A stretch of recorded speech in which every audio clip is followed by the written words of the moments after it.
ಬಿಜೆಪಿಯ ಪ್ರತಿಭಟನೆಗೆ DCM DK Shivakumar ಕಿಡಿಕಾರಿದ್ದಾರೆ. ರಾಜ್ಯಪಾಲರನ್ನ ಏಜೆಂಟ್ ರೀತಿಯಲ್ಲಿ ವರ್ತನೆಯನ್ನ ಮಾಡಿಕೊಳ್ಳುತ್ತಾ ಇದ್ದಾರೆ, ಅವರನ್ನ ಬಳಕೆಯನ್ನ ಮಾಡಿಕೊಳ್ಳುತ್ತಾ ಇರೋದು, ದುರುಪಯೋಗ ಮಾಡಿಕೊಳ್ಳುತ್ತಾ ಇದ್ದಾರೆ ಅಂತ ಪಕ್ಷದ ಏಜೆಂಟ್ ಆಗಿ ಪರಿವರ್ತನೆಯನ್ನ ಮಾಡಿಕೊಳ್ಳುತ್ತಾ ಇದ್ದಾರೆ. ಇದು ಪ್ರಜಾಪ್ರಭುತ್ವಕ್ಕೆ ಮಾರಕ ಅಂತ ಡಿಕೆ ಶಿವಕುಮಾರ್ ಅವರು ಹೇಳಿಕೆಯನ್ನ ಕೊಟ್ಟಿದ್ದಾರೆ. ಬಿಜೆಪಿಯ ಪ್ರತಿಭಟನೆಗೆ ಡಿಸಿಎಂ ಡಿಕೆ ಶಿವಕುಮಾರ್ ಅವರು ಕಿಡಿಕಾರಿದಂತಹ ರೀತಿ ಇದು. ರಾಜ್ಯಪಾಲರು ಪ್ರಾಸಿಕ್ಯೂಷನ್ಗೆ ಅನುಮತಿಯನ್ನ ಕೊಟ್ಟಿರುವಂತ ವಿಚಾರದಲ್ಲಿ ಈಗ ಮಾತನಾಡಿದ್ದಾರೆ. ಜೊತೆಗೆ ಬಿಜೆಪಿಯವರು ಪ್ರತಿಭಟನೆ ಮಾಡಿದ ವಿಚಾರಕ್ಕೆ ಡಿಕೆ ಶಿವಕುಮಾರ್ ಅವರು ಕೊಟ್ಟಂತಹ ಪ್ರತಿಕ್ರಿಯೆ ಇದು. ನಿಂದನೆ ಮಾಡಿದ ಕಾಂಗ್ರೆಸ್ ಅಂತೇಳಿ ರಾಜ್ಯಾದ್ಯಂತ ಪ್ರತಿಭಟನೆ ಕರೆ ಕೊಟ್ಟಿದೆ. ಅವ್ರನ್ನ ದುರುಪಯೋಗ ಮಾಡ್ಕೊಳ್ತಾ ಇದ್ದಾರಲ್ಲ, ಸಂವಿಧಾನ ದುರುಪಯೋಗ ಮಾಡ್ಕೊಳ್ತಾ ಇದ್ದಾರೆ, ಪ್ರಜಾಪ್ರಭುತ್ವಕ್ಕೂ ಮಾರ್ಕ ತರ್ತಾ ಇದ್ದಾರೆ. ಅದಕ್ಕೆ ಅವರು ಪೂರಕವಾಗಿ ಈಗ ಅವರೇ ಅವರ ಪಕ್ಷದ ಏಜೆಂಟ್ ಆಗಿ ಪರಿವರ್ತನೆ ಮಾಡ್ಕೊಳ್ತಾ ಇದ್ದಾರೆ ಅನ್ನೋದಕ್ಕೆ ಇವೆಲ್ಲ ಸಾಕ್ಷಿ.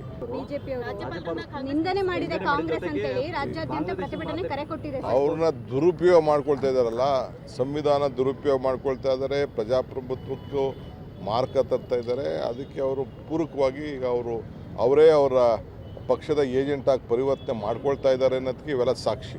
BJP correct. ಬಿಜೆಪಿಯವರು ಸರಿ ಇಲ್ಲ, ಬಿಜೆಪಿ ನಾಯಕರೆಲ್ಲ ರಾಜ್ಯಪಾಲರನ್ನ ದುರುಪಯೋಗ ಪಡಿಸ್ಕೊಳ್ತಾ ಇದ್ದಾರೆ, ಎಲ್ಲ ಕರೆಕ್ಟು. ನೀವು ಸರಿ ಇದ್ದೀರಾ ಅನ್ನೋದಾದರೆ ಸಂವಿಧಾನಿಕ ಹುದ್ದೆಯಲ್ಲಿರುವಂಥ ನೀವೆಲ್ಲ ಆ ಘನತೆ ಗೌರವವನ್ನು ಕಾಪಾಡಬೇಕಲ್ವಾ? ಆ ಹುದ್ದೆಗಾದರೂ ಕಾಪಾಡಬೇಕಲ್ವ? ವ್ಯಕ್ತಿಗಿಲ್ಲದೆ ಇದ್ರೂ ಕೂಡ ಹುದ್ದೆಗಾದರೂ ಕಾಪಾಡಬೇಕಲ್ಲ. ಸಾಂವಿಧಾನಿಕ ಹುದ್ದೆಯಲ್ಲಿರುವಂಥವ್ರನ್ನ ಸಾಂವಿಧಾನಿಕ ಹುದ್ದೆಯಲ್ಲಿರುವಂಥವರೇ ಏನೇನೋ ಮಾತಾಡಿಬಿಟ್ರೆ ಜನಸಾಮಾನ್ಯರಿಗೆ ಏನು ಮಾತಾಡೋಕ್ಕೆ ಶುರು ಮಾಡ್ತಾರೆ?